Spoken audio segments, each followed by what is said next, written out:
The warning lights flashed across the control panel of the research vessel Star Seeker *, casting a red glow across Dr. Marcus Gray's tired face. He had been studying the unusual energy readings from planet HD 2734 for the past 12 hours straight, and what he found made no sense. "Computer, run the scan again," he ordered, rubbing his eyes. The small research ship hummed as it completed another sweep of the planet's surface. "Scan complete. Energy signature matches previous results with 99.8% accuracy," the computer replied in its neutral tone. Marcus leaned forward in his chair, examining the holographic display floating above his desk. The planet below was shrouded in perpetual twilight, its surface barely visible beneath thick, dark clouds. But it was what lay beneath those clouds that had caught his attention. Powerful energy signatures unlike anything recorded in human or alien databases. A soft chime interrupted his thoughts. "Incoming transmission from Galactic Council headquarters," the computer announced. The hologram shifted, revealing the stern face of Council Representative Wells, a human liaison to the Galactic Council. Her expression was grim. "Dr. Gray, you are ordered to cease all investigations of planet HD 2734 immediately," she said, not bothering with pleasantries. "This is a Class X restricted zone. Your presence there violates multiple Council directives." Marcus frowned. Class X. There was nothing in the database about this planet being restricted. I've been studying it for weeks. The classification was just updated, Wells replied sharply. "You need to leave. Now. Can you at least tell me why?" Marcus asked, watching as more data streamed across his secondary screens. These energy patterns suggest advanced technology, possibly even a new civilization. As humanity's leading xenobiologist, "Dr. Gray," Wells cut him off. "There are things about that planet that are classified at the highest levels. I'm not at liberty to discuss them, but trust me when I say this. Nothing good will come from investigating further. Return to Earth immediately." The transmission ended abruptly, leaving Marcus alone with his thoughts and the quietly beeping instruments. He stood up and walked to the observation window, looking down at the dark planet below. 20 years of research experience had taught him to trust his instincts, and right now, they were telling him something was off about this situation. "Computer, bring up all available historical data on planet HD 2734, he commanded. "Warning. Access to historical data has been restricted by Galactic Council order," the computer responded. Marcus smiled slightly. "Override restriction. Authorization Gray 7 Delta.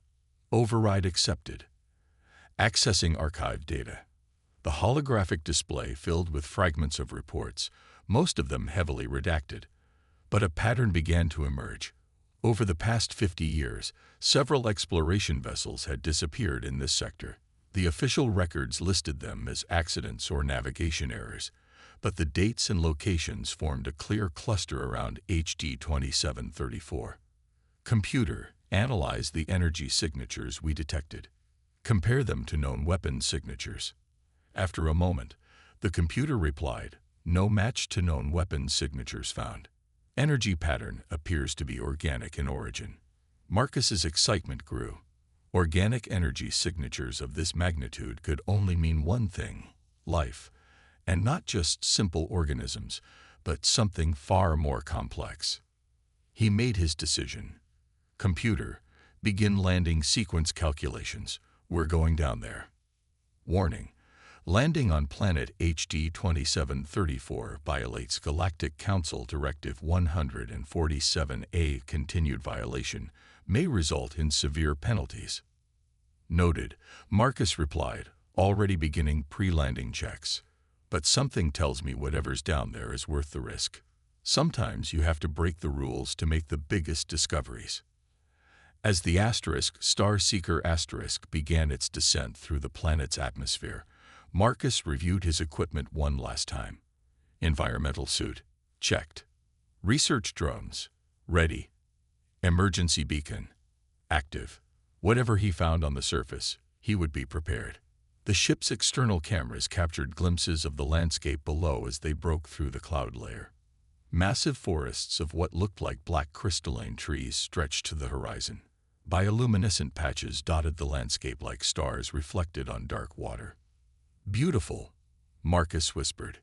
Then something moved among the crystal trees, something large and fast, leaving trails of darkness in its wake. The ship's sensors went wild. Marcus Gray smiled. He had come looking for answers, and it seemed he was about to find them. Whether those answers would bring humanity's next great discovery or its greatest nightmare remained to be seen. But that was the thing about humans that the Galactic Council never seemed to understand. Telling them something was dangerous only made them more curious about it. The landing gear of the Star Seeker crunched softly against the crystalline surface of HD 2734. Marcus checked his environmental suit's readings one final time before approaching the airlock. The planet's atmosphere was breathable, but he wasn't taking any chances. "Computer, maintain ship defenses and record everything," he ordered, his hand hovering over the airlock release. "Acknowledged. Warning. Multiple large life forms detected within 1 kilometer radius." Marcus took a deep breath and opened the airlock. The air that rushed in carried a sweet metallic smell. The dark landscape before him glowed with patches of blue-green light from strange plants that dotted the ground. The black crystal trees rose like towering spires around his ship, their surfaces reflecting the dim light of the planet's distant sun. He activated his suit's lights and stepped onto the planet's surface. His boots left glowing footprints that slowly faded, some kind of bioluminescent reaction to pressure.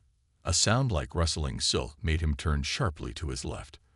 Something moved in the shadows between the crystal trees, something that seemed to absorb the light around it. "Movement detected. 70 meters in closing," his suit's computer announced quietly. Marcus held his ground, though every instinct screamed at him to run back to the ship. He had come here for this moment. Running now would teach him nothing. The darkness between the trees seemed to gather and solidify.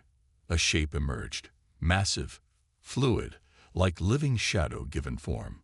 It moved with impossible grace for its size, easily as large as his ship. Where light touched it, the surface rippled with patterns that looked like stars in a night sky. This was it, the galaxy's most feared predator. The reason this planet was forbidden. The creature stopped 20 meters from Marcus. It had no eyes that he could see, but he felt it studying him. Its form shifted constantly, sometimes seeming almost humanoid, other times more like a great cat, then something entirely alien. "Hello," Marcus said softly, keeping his voice steady. "I'm not here to harm you or your world." The creature's surface rippled at the sound of his voice. It moved closer, more slowly now. 10 meters away. 5. 3. Marcus remained still, his heart pounding but his scientific mind racing with observations. The being wasn't just moving through space, it was manipulating it somehow, bending light and shadow around itself. Then it reached out with what looked like a tendril of pure darkness. Marcus fought every survival instinct as it touched his suit's faceplate. Images suddenly flooded his mind. Stars, planets, ships fleeing in terror, other beings like this one, moving through space without ships. A civilization of shadow and light, ancient and powerful. "You're telepathic," Marcus whispered in awe. "Those energy readings we detected, they're from your people communicating." The creature withdrew slightly. Its form stabilized into something vaguely feline, but much larger and more fluid. The surface continued to shimmer with star-like points of light. Marcus slowly raised his hand, palm outward.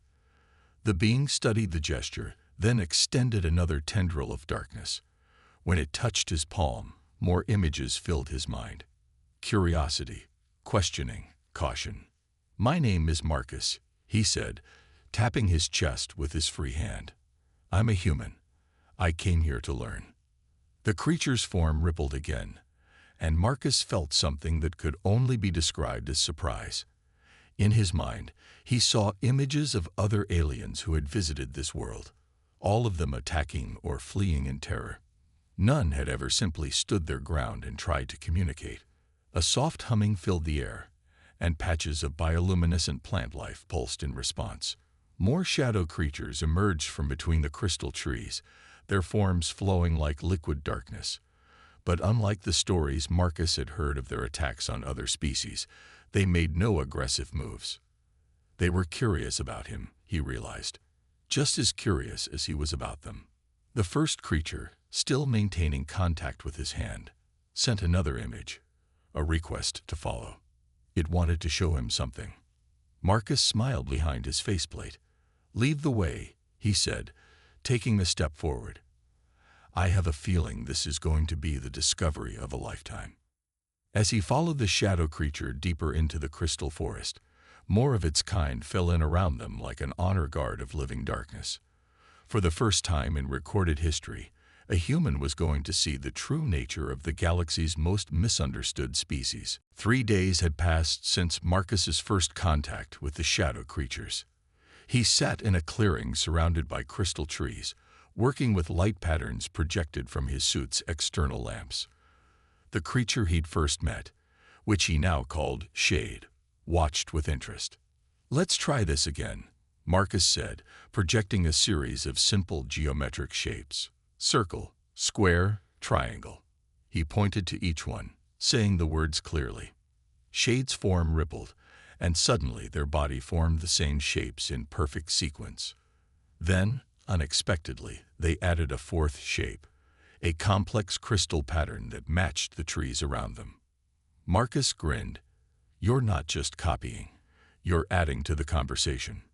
His suit's computer beeped urgently. "Warning. Incoming transmission from Galactic Council." The holographic face of Representative Wells appeared above Marcus's wrist computer. Her expression was a mixture of anger and disbelief. "Dr. Gray, you have exactly 1 hour to evacuate that planet before we send in an enforcement fleet." Shade's form darkened, sensing Marcus's sudden tension. Other shadow creatures emerged from the crystal forest, their surfaces flickering with concerned patterns. "Representative Wells, you don't understand," Marcus said quickly. "Everything we thought we knew about these beings is wrong. They're highly intelligent. They have their own language, culture, technology. They have killed thousands," Wells interrupted. "Every expedition that landed on that planet was destroyed. Every ship that got too close vanished without a trace." Shade moved forward, their form shifting until they stood at Marcus's shoulder. Through their telepathic connection, they shared images. Alien ships firing weapons, attempts to capture shadow creatures for study, their young being threatened. They were defending themselves, Marcus realized aloud. Every single incident, they were responding to attacks. "Show her," he said to Shade. "Show her what you showed me." Shade's form expanded, creating a dark field around Marcus's wrist computer. The hologram flickered as Shade projected their memories directly into the transmission. Wells gasped as she saw the truth. Decades of misunderstanding and fear from both sides. This changes everything," Wells whispered. "But the enforcement fleet has already launched. They'll be there within hours." Marcus stood straighter. "Then help me convince them. The shadow creatures, let's call them the Nightweavers. They're not monsters. They're an advanced civilization that humanity could learn from." "Nightweavers?" Wells asked. "Yes. Look." Marcus gestured to where several of the creatures were weaving complex patterns of darkness and starlight between the crystal trees. "They don't just manipulate shadow and light. They weave the fabric of space itself. Their technology isn't something we can measure with our usual tools because it operates on principles we barely understand." As if to demonstrate, Shade created a miniature galaxy in the air between them, each star perfectly placed, showing a level of scientific understanding far beyond human capabilities. "The Council needs to see this," Wells admitted, "but the enforcement fleet has the wrong information," Marcus finished. "These beings could have killed me the moment I landed. Instead, They're teaching me, learning from me. This could be the greatest diplomatic opportunity in human history. The other Night Weavers moved closer, their forms creating complex patterns that Marcus had learned meant agreement and support. Through his growing telepathic connection with Shade, he felt their willingness to attempt peace. "Representative Wells," Marcus said firmly, "I'm not leaving. Either help me bridge this gap, or watch humanity lose its chance to make first peaceful contact with one of the most advanced species we've ever encountered." Wells was quiet for a long moment, watching the Night Weavers through the hologram. Finally, she nodded. "You have 2 hours to prepare your case, Dr. Gray. The Council will want proof. Substantial proof." "They'll have it," Marcus promised as the transmission ended. He turned to Shade and the other Night Weavers. "We need to show them everything. No holding back. Are you ready?" Shade's form shifted into a perfect mirror image of Marcus, then back to their fluid state, their way of showing agreement. Around them, the crystal forest hummed with energy as the Night Weavers began preparing their own demonstration. Marcus smiled. In just a few hours, either history would be made, or everything would fall apart. But that was the thing about humans. They did their best work under pressure. Marcus stood in what he now knew was the Night Weavers' central gathering place, surrounded by living architecture made of crystal and shadow. Shade moved beside him as other Night Weavers created a massive 3-dimensional display of pure darkness and starlight in the air above them. "This is incredible," Marcus whispered, watching as the display showed him the true history of their species. His suit's cameras recorded everything, gathering proof for the approaching Council fleet. Through their mental connection, Shade began sharing deeper knowledge. The Night Weavers hadn't evolved like other species. They had emerged from the space between stars, born from the very darkness of the cosmos. Their bodies weren't just shadow-like. They were made from what humans would call dark matter. "So that's why our sensors couldn't properly detect you," Marcus said, making notes in his suit's computer. "You exist partly in dimensions we can't even measure yet." The display shifted, showing Marcus something that made him gasp. Young Night Weavers, small and flickering like newborn stars, gathered around larger ones in what could only be described as a school. They were teaching their children about the universe, sharing knowledge through complex patterns of light and shadow. They're so vulnerable at that age, Marcus realized, understanding now why the Night Weavers had fought so fiercely against intruders. Every attack by outsiders had threatened not just their civilization, but their children. Shade's form rippled in agreement, then showed Marcus more. The crystal trees weren't just plants. They were living computers, storing the combined knowledge of their civilization. The Night Weavers could access this vast library instantly through their telepathic abilities. "Your entire civilization is a network," Marcus said in awe. "Each of you connected to all this knowledge, to each other, to the very planet itself." His suit's computer beeped again. Multiple ships detected entering the system. Estimated arrival time: 20 minutes. Shade's form darkened with concern, but Marcus placed a hand near them reassuringly. "Show me more," he said. "Everything you can. They need to understand what you really are." The display above them changed, revealing something that nearly stopped Marcus's heart. The Night Weavers weren't just surviving on this planet. They were its guardians. The crystal trees formed a planetary defense network, protecting against solar flares and dangerous radiation. The Night Weavers' abilities to manipulate dark matter helped maintain the planet's magnetic field. "You're not just living here," Marcus said slowly. "You're keeping the entire planet alive. That's why you can't leave, why you fight so hard to protect it." Through their connection, Shade showed him the truth. Without the Night Weavers, the planet's core would become unstable. The magnetic field would collapse. The crystal forests would die. It would be the end of not just their civilization, but an entire world.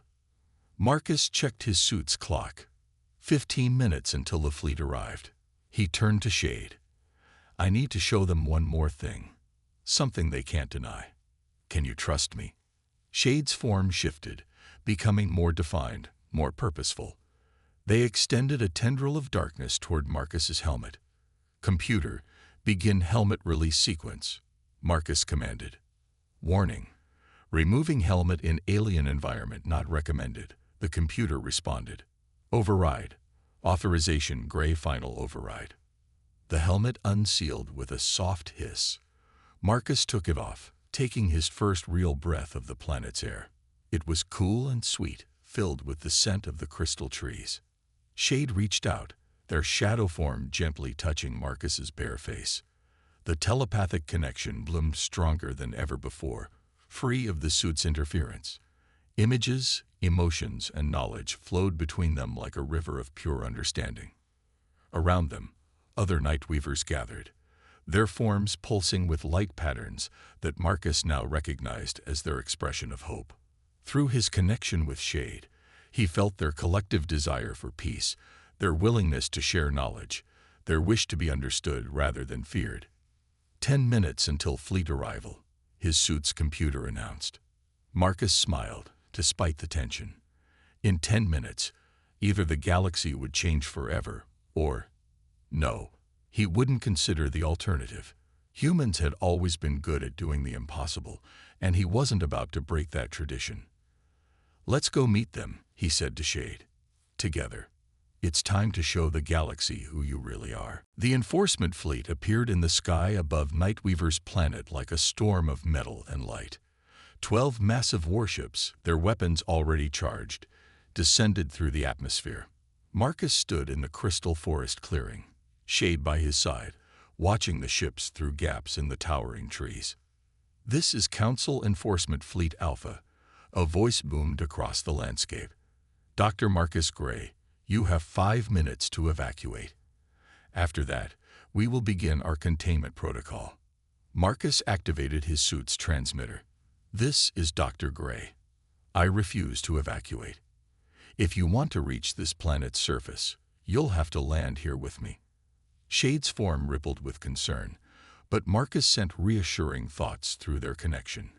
Around them, hundreds of Nightweavers gathered, their bodies creating a living tapestry of shadow and starlight among the crystal trees. "Dr. Gray, this is Fleet Commander Porter. You are standing among the deadliest predators known to the galaxy. Step away now." "No," Marcus replied firmly. "Look at your sensors, Commander. Look at them carefully. Do you see any aggressive movements? Any attacks? They could have destroyed your entire fleet the moment you entered the atmosphere." A pause. The warships hovered, their engines creating a deep hum that made the crystal trees vibrate. "Scanning," Porter announced. "But our readings, this can't be right. The energy patterns are completely different from our records." Marcus smiled. "Because you're seeing them as they truly are, not as frightened observers reported them. The Nightweavers are generating a protective field around your ships right now, stabilizing them in this planet's unusual atmosphere." Through their mental link, Shade showed Marcus what they were doing. The Nightweavers were indeed supporting the fleet, their natural ability to manipulate dark matter, helping to keep the ship stable in the planet's strong gravitational field. That's impossible," Porter stammered.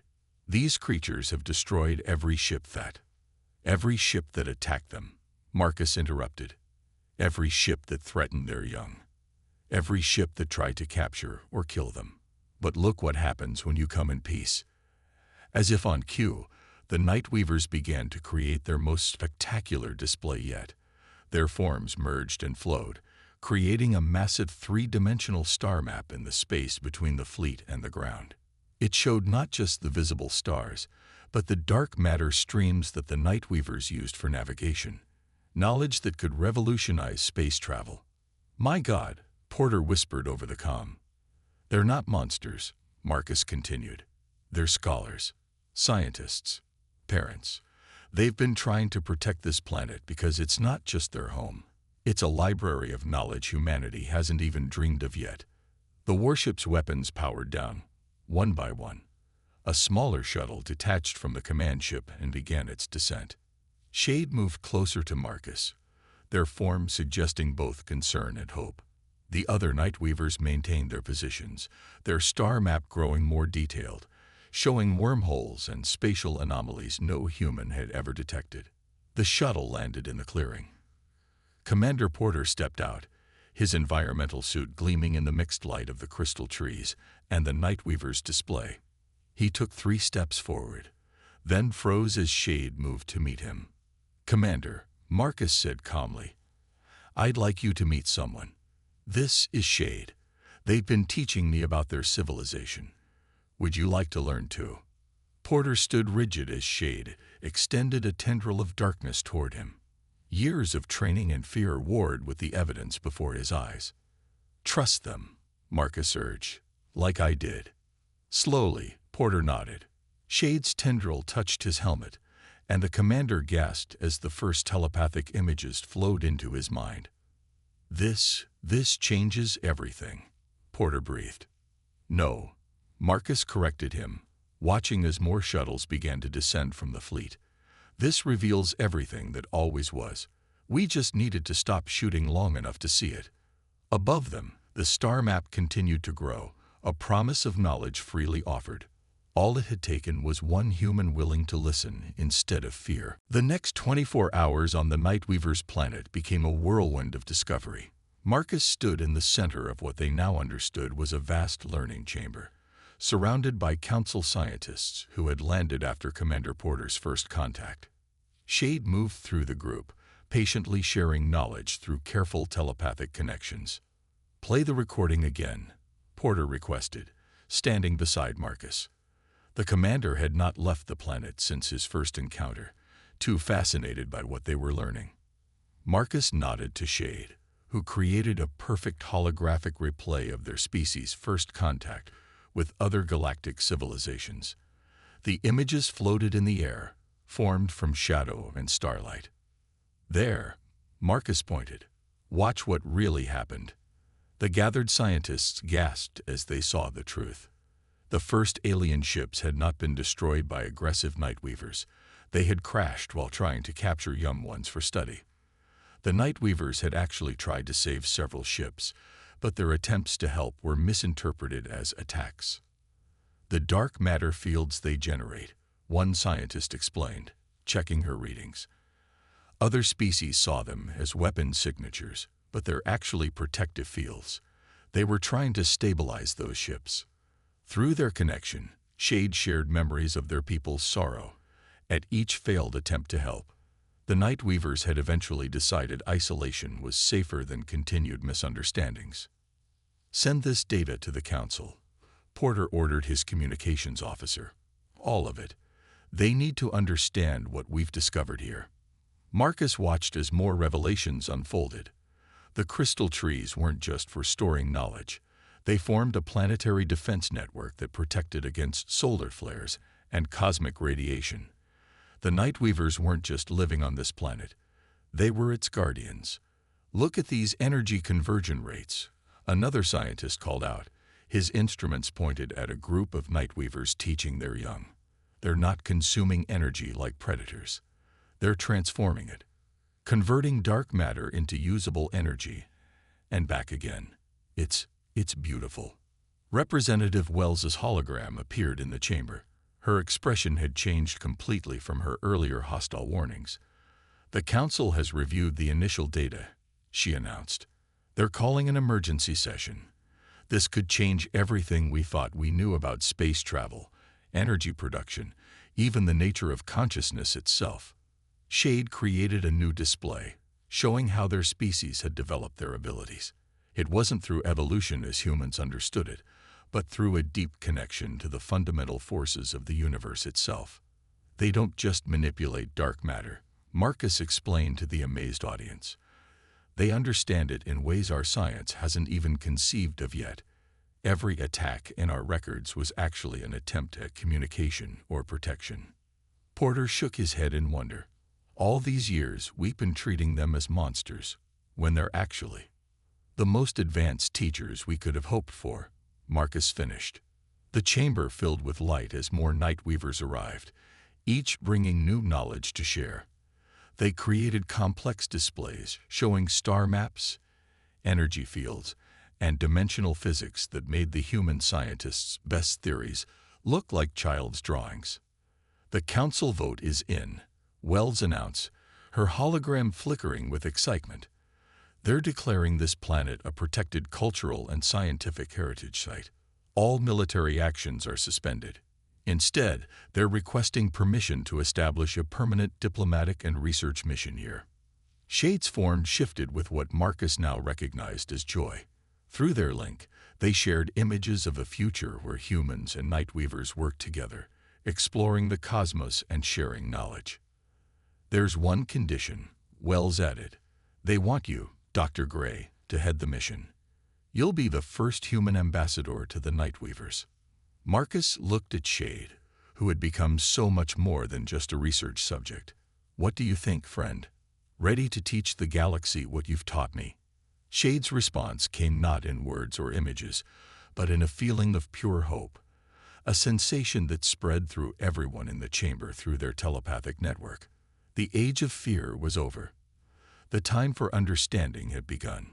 The crystal trees around them pulsed with light, marking the moment when everything changed.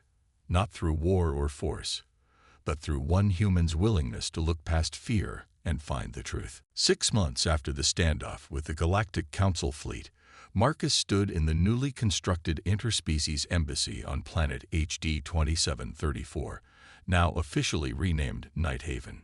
The crystal trees sparkled around the transparent dome of the building, their natural light mixing with the artificial illumination from inside. Shade moved beside him, their form shifting between shadow and starlight as they watched representatives from 12 different species file into the grand chamber. None showed fear anymore, just curiosity and respect. Hard to believe this all started with a warning light on my ship's console, Marcus said quietly to his friend. Through their telepathic link, Shade shared an image of that first meeting, tinted with what Marcus now recognized as amusement. The Nightweavers had their own sense of humor, as the galaxy was quickly learning. Representative Wells, now Ambassador Wells, approached them with a tablet in hand. The trade agreements are ready for final approval, she said. The Nightweavers' dark matter manipulation techniques are revolutionizing our space travel capabilities, and their crystal computing technology. Marcus, this is beyond anything we imagined. And in return, Marcus asked, though he already knew the answer. The Council has declared this entire sector a protected zone. Wells confirmed. No unauthorized ships, no military presence, no interference, just as they requested. Plus, we're setting up 5 more embassies on other worlds for cultural exchange. Shade's form rippled with approval, creating patterns that danced across their surface like falling stars. Around the chamber, other Nightweavers were interacting with the alien representatives, sharing knowledge through their unique combination of telepathy and light displays. A group of young Nightweavers floated near the ceiling, practicing their form shifting under the watchful eye of their teachers. They were the first generation that would grow up knowing peace with other species, not fear. Did you see the latest survey results? Wells asked, showing Marcus her tablet. 17 more planets have been identified with conditions similar to Nighthaven. The Council is already talking about restoration projects, using what we've learned here to heal damaged worlds. Marcus nodded, watching as a Nightweaver demonstrated their crystal-growing techniques to an amazed group of scientists. From most feared to most valued, in just 6 months. Sometimes all it takes is one person willing to stop and listen. Through their mental link, Shade shared images of the future, a network of restored planets, each protected by Nightweavers, each serving as a hub of learning and cooperation between species. Their vision was so much grander than simple survival. The human delegation is ready for their first lesson, Wells reminded him. They're still nervous about the direct telepathic training. Marcus laughed. They'll get used to it. We all did. He gestured to his own neural implant, a tiny crystal that allowed clearer communication with the Nightweavers. It had become standard equipment for all ambassadors to Nighthaven. As they moved toward the training area, A soft chime echoed through the chamber. The crystal trees outside pulsed with light. A planetary defense network test, now used to protect all inhabitants, not just the Nightweavers. You know, Marcus said to Shade as they watched the light show. The council still asks me why I didn't run that first day. Why I stayed when everything suggested I should leave. Shade's form shifted, creating a mirror image of Marcus's thoughtful expression before returning to their natural state. Through their link, they shared a simple feeling. Understanding. That's right, Marcus smiled. Curiosity. The need to know. The willingness to look past fear to find truth. The most human traits of all. Above them, the young Nightweavers created a spectacular display of light and shadow, celebrating their growing mastery of their abilities. Representatives from across the galaxy watched in wonder, their old fears forgotten. Marcus touched the crystal implant at his temple, sharing in the Nightweavers' joy through their telepathic network. This was more than just a diplomatic success or a scientific breakthrough. This was proof that understanding could overcome fear, that curiosity could bridge any gap, and that sometimes the most dangerous thing in the galaxy could become your closest friend. All it took was one human willing to stand still and say hello.